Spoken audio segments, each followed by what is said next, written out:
La noche del 24 de noviembre de 2006, Valentín Elizalde abrió su concierto en el palenque de la Expoferia de Reynosa con la canción A mis enemigos. Y lo cerró con la misma. El corrido había sido dedicado años antes a Joaquín Guzmán Loera, el Chapo, líder del Cártel de Sinaloa. Esa noche se cantó 2 veces en pleno territorio del Cártel del Golfo.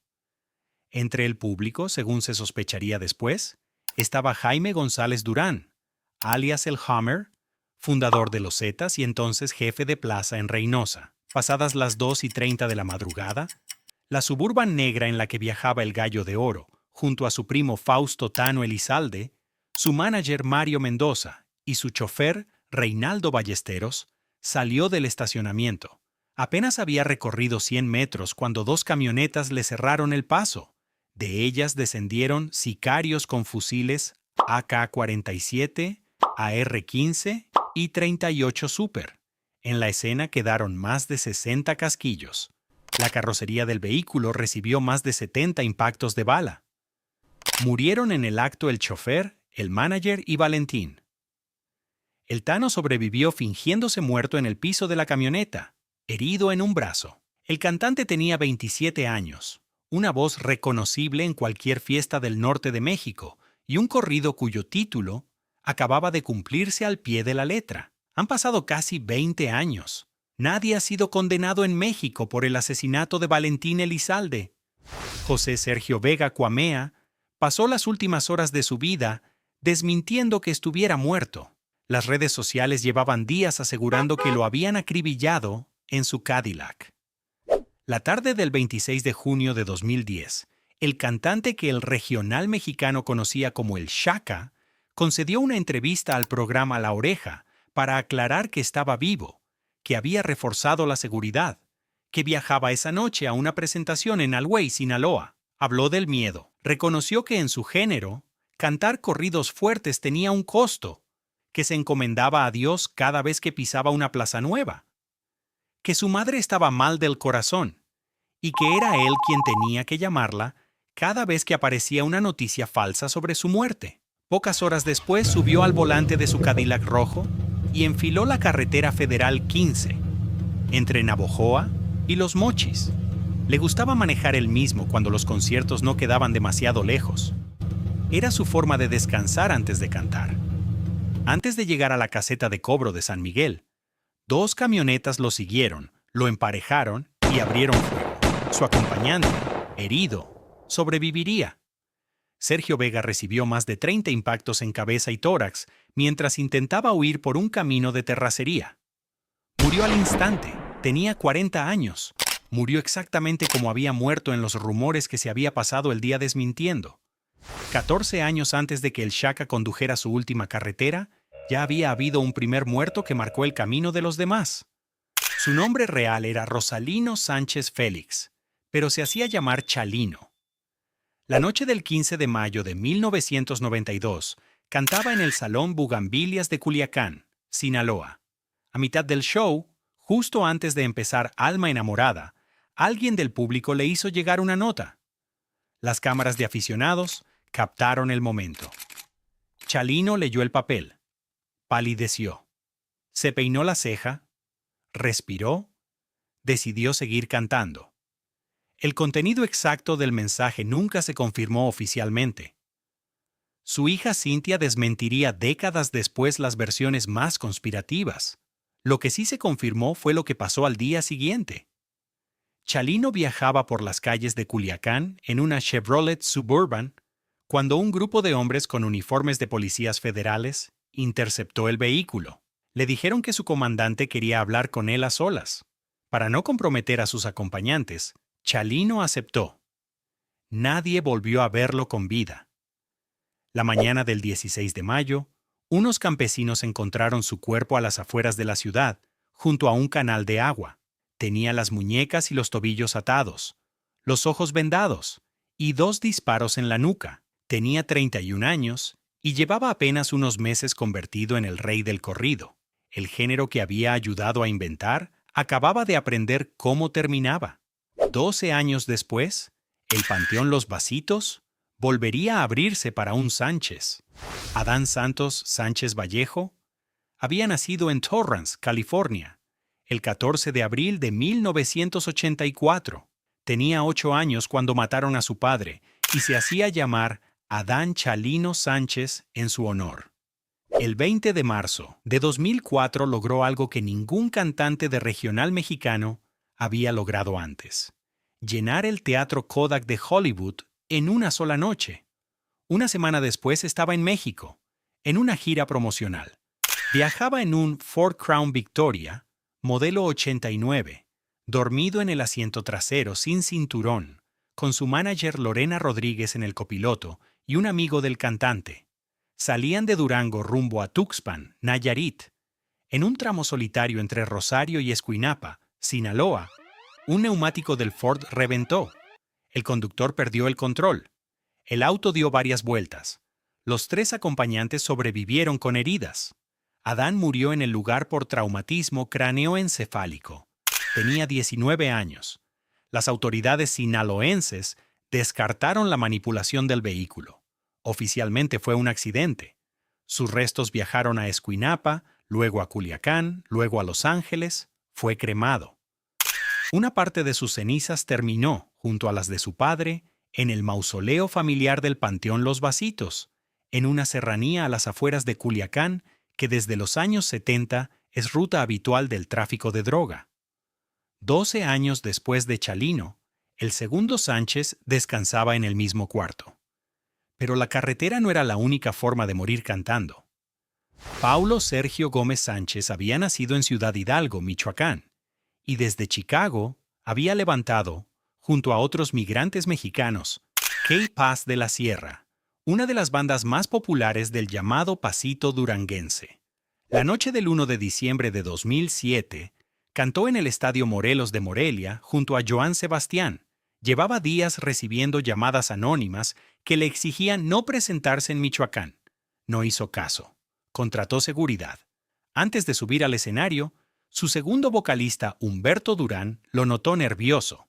Sergio lo abrazó 2 veces y le dijo: «Si me muero mañana, moriré feliz, porque ya llevé a K-Paz hasta donde quería». Terminado el show, abandonó el recinto en su propio vehículo, separado del resto del grupo, acompañado por 2 empresarios. En la carretera fueron interceptados por sicarios. Los empresarios fueron liberados horas después. Sergio no. La autopsia determinaría que fue torturado entre las 4:30 y las 11 de la mañana del 2 de diciembre. Su cuerpo apareció a mediodía, a orillas de la carretera Morelia-Chiquimitío, a 10 kilómetros al noreste de Morelia. Presentaba golpes contundentes en cabeza y tórax, quemaduras en muslos y genitales, signos de estrangulamiento. La policía estatal lo identificó por un tatuaje de pantera negra en el brazo izquierdo. La hipótesis más extendida señaló a Nazario Moreno, el Chayo, líder de la familia michoacana, que habría considerado una traición que el grupo hubiera tocado antes para los Zetas. 5 días después, los Latin Grammy lo nominaron de manera póstuma. Está enterrado en Indianápolis, no en México. En Ciudad Obregón, otro cantante del mismo género preparaba un concierto. Era un homenaje a Chalino Sánchez. Nunca llegó a cantarlo. Tomás Eduardo Tobar Rascón se hacía llamar Tito Torbellino. Había nacido en Phoenix, Arizona, el 24 de mayo de 1981. La tarde del 29 de mayo de 2014, 5 días después de cumplir 33 años, entró al restaurante de comida oriental Red, ubicado en Ciudad Obregón, Sonora, frente al centro comercial Plaza Tutuli. Pidió sushi y una cerveza. Al día siguiente, debía dar el concierto homenaje al rey del corrido en el palenque de la Expo de la ciudad. Eran las 3 de la tarde y el local estaba lleno. Pasadas las 3:10, 2 hombres armados con escuadras de 9 milímetros entraron. Encerraron a los comensales y dispararon 6 veces a quemarropa contra el cantante. Cabeza y pecho. Tito alcanzó a ser subido a una patrulla. Murió en el trayecto al hospital. Un año antes había compuesto un corrido titulado Al que se animó. en el que dejaba instrucciones a su familia por si lo mataban a balazos. Pedía morir con valor. Pedía que vengaran su muerte. Casi 3 meses después, el 18 de julio, un agente de la Policía Estatal Investigadora de Sonora abatió en otra balacera a Carlos Montes Pacheco, 26 años, identificado posteriormente como el autor material del asesinato del cantante. La misma escuadra calibre 9 milímetros que había matado a Tito Torbellino quedó tendida en el piso junto al cuerpo de su asesino. El corrido se había cumplido al pie de la letra. A 4.000 kilómetros del restaurante Red, en el Bronx, otro hijo de padres puertorriqueños había muerto antes que todos ellos, sin balas, sin sicarios, sin carretera. Christopher Lee Ríos pesaba 317 kilos la noche del 7 de febrero del 2000. Tenía 28 años, lo llamaban Big Pun, abreviación de Big Punisher, y 2 años antes se había convertido en el primer rapero latino en alcanzar el disco de platino en Estados Unidos, con su álbum Capital Punishment. Su carrera no era ya underground, era la confirmación de que el hijo de la diáspora boricua podía dominar un género que durante décadas se le había negado.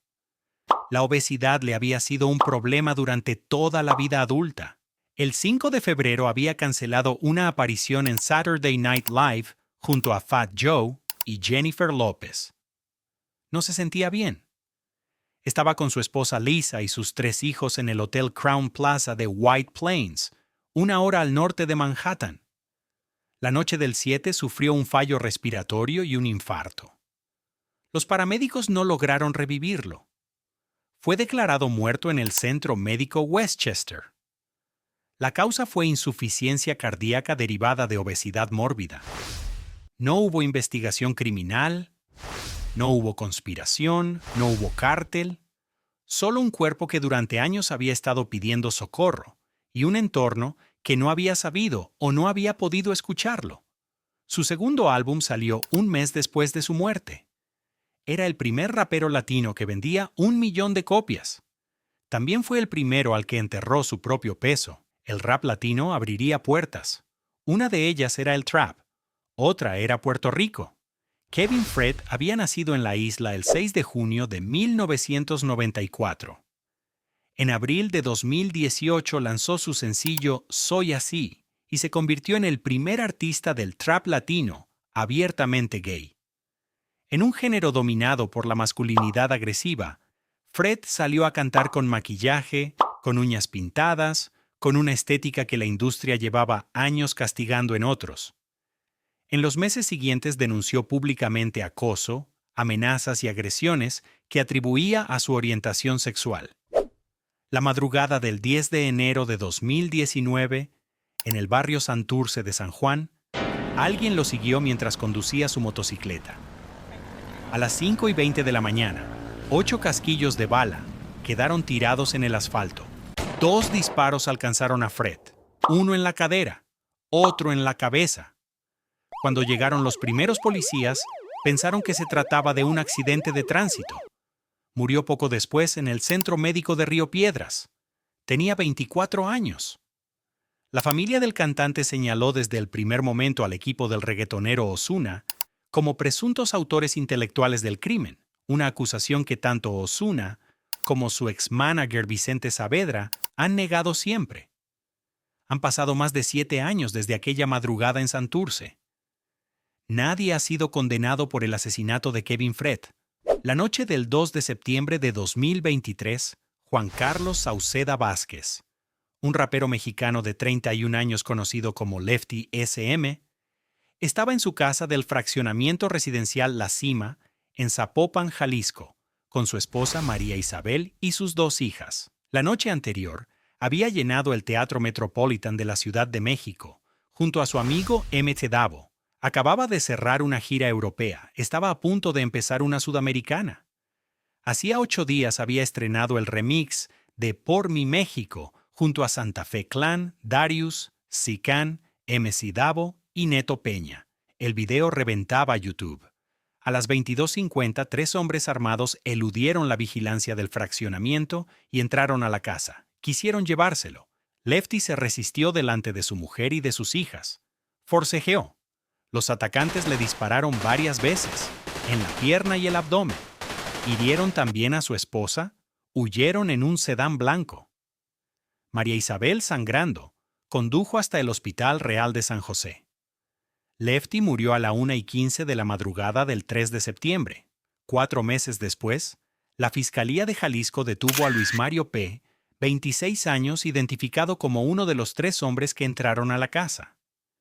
El homicidio fue calificado de premeditación, alevosía y ventaja. Su última canción se llamaba Por mi México. Hablaba de los jóvenes que crecen en barrios pobres y de los mexicanos que cruzan la frontera buscando otra vida. 3 décadas después de Chalino, el género urbano de habla hispana seguía enterrando a sus mejores.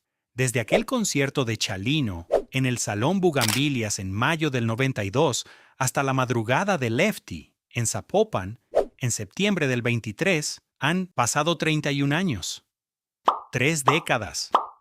El género ha cambiado de nombre 3 o 4 veces.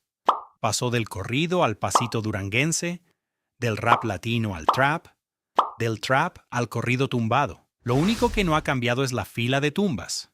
Si has llegado hasta aquí, suscríbete. En Sin Retorno, ninguna historia termina como parecía.